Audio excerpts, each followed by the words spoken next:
Truth is like a shiny rock that we notice in the bed of a flowing river. Clearly, we have a metaphor going here. We pick it up, we admire it, we put it in our pocket, but before long, we soon throw it back in the river every time. Same with parenting. When we hear, or learning about parenting, when we hear that our parenting problems are really parent problems, not child problems. Should say it another way. When we hear that our child problems are parent problems, we can identify the shining rock. We feel the truth of it being our responsibility. It's the ones that brought them into the world, to help our children. We hear love and teach. Yeah, it's after you hear it, it's kind of obvious. We hear that we need to teach them to feel loved and to be loving and to be responsible. Yeah, shiny rock. Yeah, makes sense. We're fascinated. Almost everybody who learns about real love in the beginning is at least intrigued because it's different. But then we tend to drop the rock and move on, hoping that there is a brighter one, particularly one that is easier to implement and doesn't involve any change on our part. That's what we're looking for. Ease. We're looking to win the lottery. I've seen this pattern thousands of times. Thousands of people search the internet looking for ways to help their children.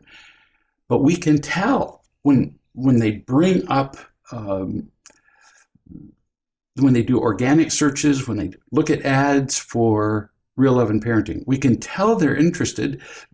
They're desperate to help their children. But what they're really looking for is ways to control their children, because as soon as they see that they have to become more involved and they have to become more loving, we can see it right on our statistics. They're gone.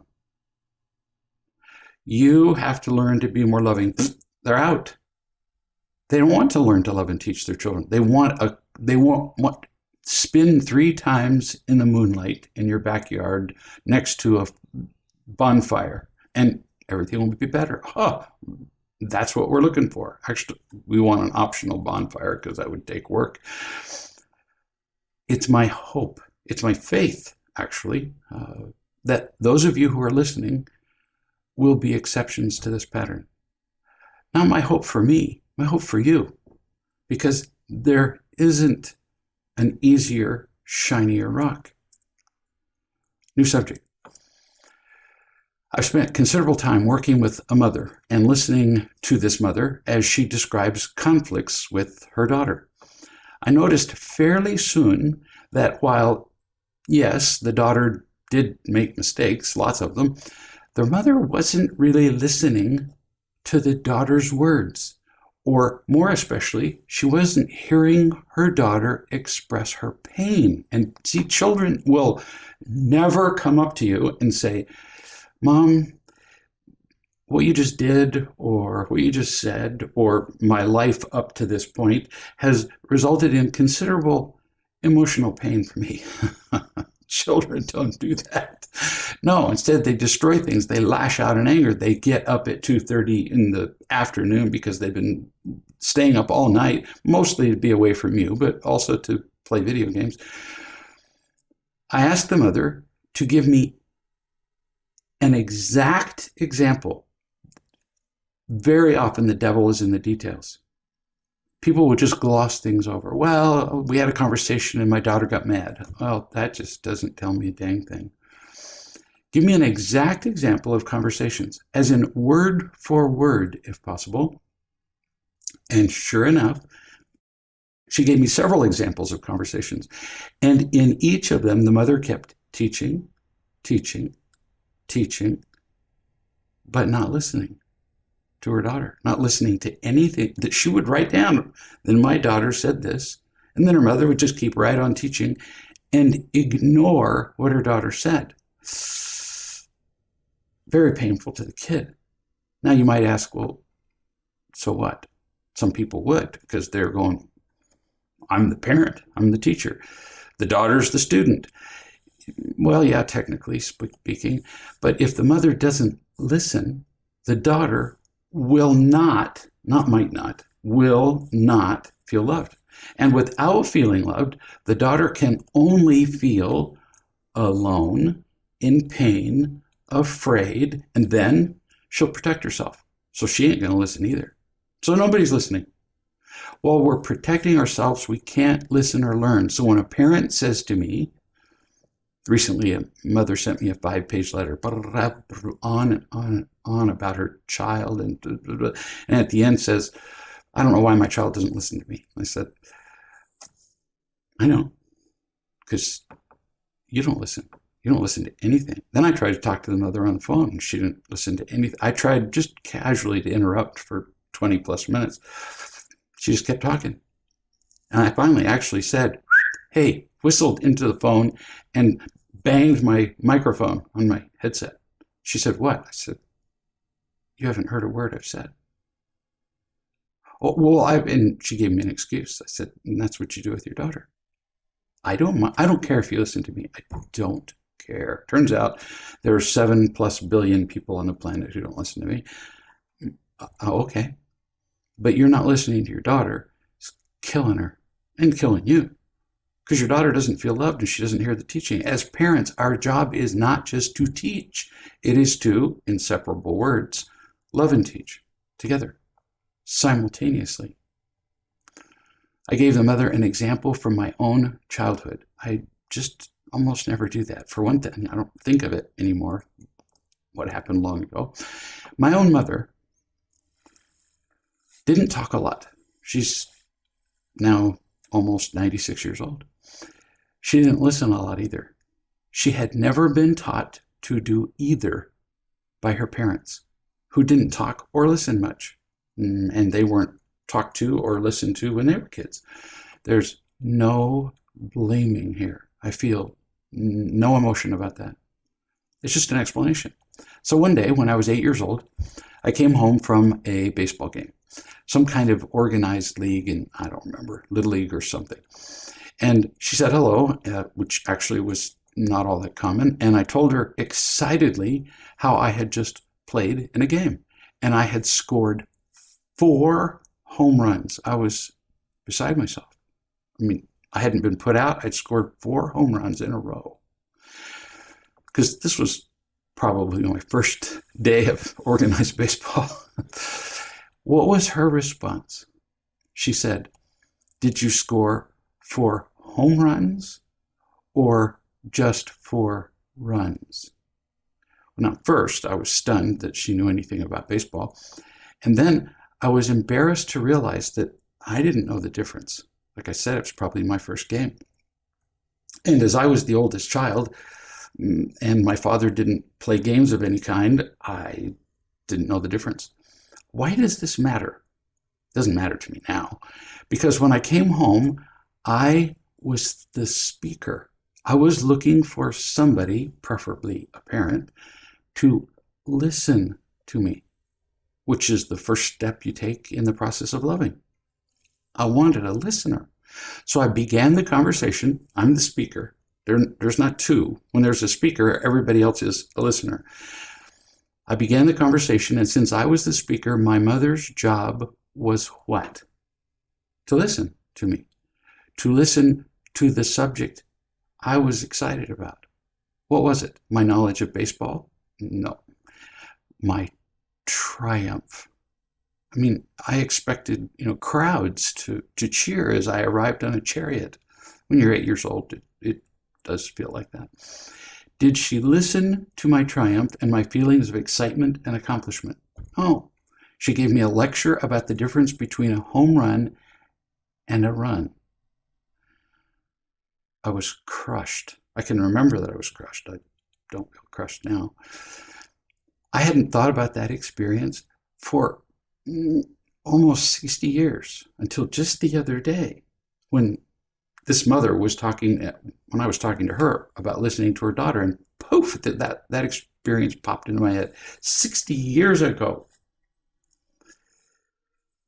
But while talking to this mother, I just felt inspired, actually, out of nowhere, to share how that experience was still memorable.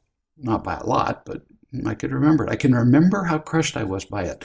And that from then on, I was even more reluctant to share anything with my mother. Why would I? There's no blaming here. I'm not blaming her or you or anybody. She didn't know what she'd done. She did not. She has no idea to this day. I would never tell her. And she couldn't have done better at the time. She didn't know how to listen. So what's the point? She didn't listen to me. Instead, she taught me. So she did the teaching, but without the loving. Listening is just part of that. What I wanted was to be heard. I didn't need her to praise me. Oh, aren't you an incredible human being? Nope, just wanted her to feel my feelings and see me. She didn't know how. Bless her heart, which is now pretty old. Who cares what the difference is between a run and a home run? Nobody cares, unless you're, playing on your college baseball team, then you care. Knowing that distinction for anybody will never make us happy, ever. But feeling listened to and cared about by somebody as we talk about our home run or whatever will make us feel cared for. And that is what we want for our children. At which point then, feeling loved, they will listen to us, but only after feeling loved. We have to go first. We have to. Hence, loving and teaching. After telling this story to this mother, I hadn't told it in 60 years. Actually, I'd never told it because I experienced it and then I remembered it 60 years later. After I told the story to the mother, she wrote to me within a couple of days and she said this. She relayed a conversation with her daughter, Maria. So mom says to me, I did it to Maria, her daughter. We were on a walk and she said, remember how we used to pick up the fallen roses at this bush and line them up along the wall? Oh, that is such a sweet, tender moment for a child to say, Mom, do you remember how we shared this sweet moment? Had to be a sweet moment. She remembered it years later. How did Mom respond to Maria? She said, those are camellias, not roses. Oh, thunk. You can just hear the opportunity to love and teach just go bang, bang, bang down the hill. Missed that one. Oops. So here you have a daughter that you've been having a very difficult time connecting with and talking to her and everybody. She's not felt loved by you, so she fights anything you teach her. Of course, you had an opportunity here to really listen to her so she would feel cared for. And you did just what my mother did. And not blaming either if you didn't know any better. You delivered a lecture. Do not feel bad about it. I'm not suggesting that. Don't. Just recognize it. Oh, man, I listened for poop. I didn't. Be aware of it. And now, the next time she speaks, you'll be more likely to listen before you teach. Teaching is fine, but listen first. Love her. Mom continues to me. Maria didn't say anything when I corrected her. Roses, camellias, who cares? But she started to walk ahead of me. Yes. Right here. Right here, right now. Everybody listen. Not just mom. Unless we look closely at our children for what they're saying without words, because they're constantly speaking with their faces. Unless we listen to what they're saying without words, a movement of their eyes looking away or down, especially, walking differently, turning their head, a frown. Oh, there are thousands of nonverbal communications. Unless we look closely so that we can listen to it and discover how they're feeling, we'll blow it. We won't see it. You got to be looking. We have to care about them. Shoot, guards at a prison don't care about the prisoners, and they look closely. So it can be done. We've proven we can do it. If our lives are at stake, we look closely at the road. And when it comes to our kids, we just look right around them. This is how we love them. It means that we listen to words and non-words. Until we do, we are dead to them as parents. I'm not exaggerating. Mom says to me, I recognized it then. What it meant that she suddenly stopped talking and walked ahead. I remembered what you said to me, and I realized that I blew my chance to listen. I'm in the process, Mom says, of transcribing the Skype call we just had, her, me, where you told me the story about your mother. And you said, who gives a... Sometimes when I'm describing something particularly bad, I use an unacceptable word that I wouldn't say in front of my grandchildren. Who gives a blank if it was home runs or just crossing a home base? That was what I said to Mom. Yeah, nobody cares about that. But they do care about being listened to and feeling loved. It turns out that they care a lot about that. Mom said to me, Maria had a memory of what we did when she was smaller. It was tender. It was vulnerable. It was an unprotected moment of her sharing with me. Good description. And instead of meeting her in that place, vulnerable, sharing, unprotected, I made her wrong. Really stupid, says Mom. That's Mom's words. And I said, yeah, really stupid and understandable. You're just learning how to love her, which is all you can do. So there's no sense feeling bad about it. You just go, that was really stupid. That's all. Like the other day when I was pulling on some roots and trees and clearing out some brush, and I knew better, and I pulled on some brush and leaned all the way back. Well, as soon as you do that, that's when the roots give way, and I ended up on my back. And I went, pretty stupid. I'm not making myself a bad person when I say that. I'm just going, probably not a good idea to do the next time, which I already knew better than to do in the first place. Mom said to me, Maria would not feel heard or seen or understood, and all that means that she wouldn't feel loved. My mom did that all the time. Mom's still speaking. And it drove me crazy with anger. Yeah. And your mother also taught you how to do the same thing to your daughter. You hated it when your mother did it. But if you don't know any different, you follow the example you were given, even if you hated the example. Simply hating something doesn't give us the knowledge or the ability to do it differently from the thing we hate.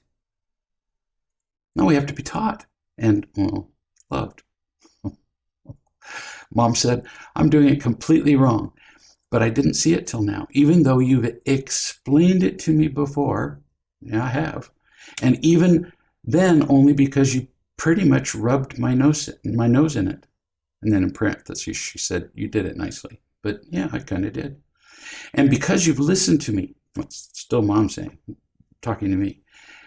And I saw it because you've listened to me over and over while you were loving me. So that gave me the pattern to follow and gave me the space to hear and understand what you were telling me. So I did with Mom exactly what I was telling her to do with her daughter. Right this second, I'm doing with you. All of you who are watching, recorded and watched months later, I'm doing with you what I suggest you do with your children. Not criticizing, not saying, oh, man, you're so worthless. No, this just doesn't work. Loving you, accepting you, and teaching you a way that does work. That's all. And I said to Mom, yep, you've got it. You're doing it completely wrong. And now you have a chance to do it differently. And to everybody, this woman was able to love and teach her daughter better because she finally understood that I'd been loving and teaching her like I'm doing with you. It's not so complicated. And it's not about me. When I say because I was loving her, the emphasis isn't on the word I. The emphasis is on loving. Could have been somebody else. I'm hoping all of you will become that somebody else that loves another parent and teaches them how to love their children because you have felt loved here and taken the information that I'm teaching and can apply it to your kids. It's possible for this to spread like a fire as opposed to the spreading of a virus, which is effortless, or other bad things spread really fast. Why don't we pay attention to spreading the good things? I simply use true principles, the same ones you can use with your children. Mom said, really, there's no way to get better at this unless I first see how bad it is. I need to get used to seeing it, to seeing how bad it is. Yes, you do. And not feel ashamed. You simply didn't know better. Even if you know that you hated it and you hated it when your mother did it. So, nice work. You saw that you weren't listening. You're more aware now. And as a result, you'll be less likely to do it with your daughter the next time. And baby, that's the best we can do as parents. I'll see you tomorrow.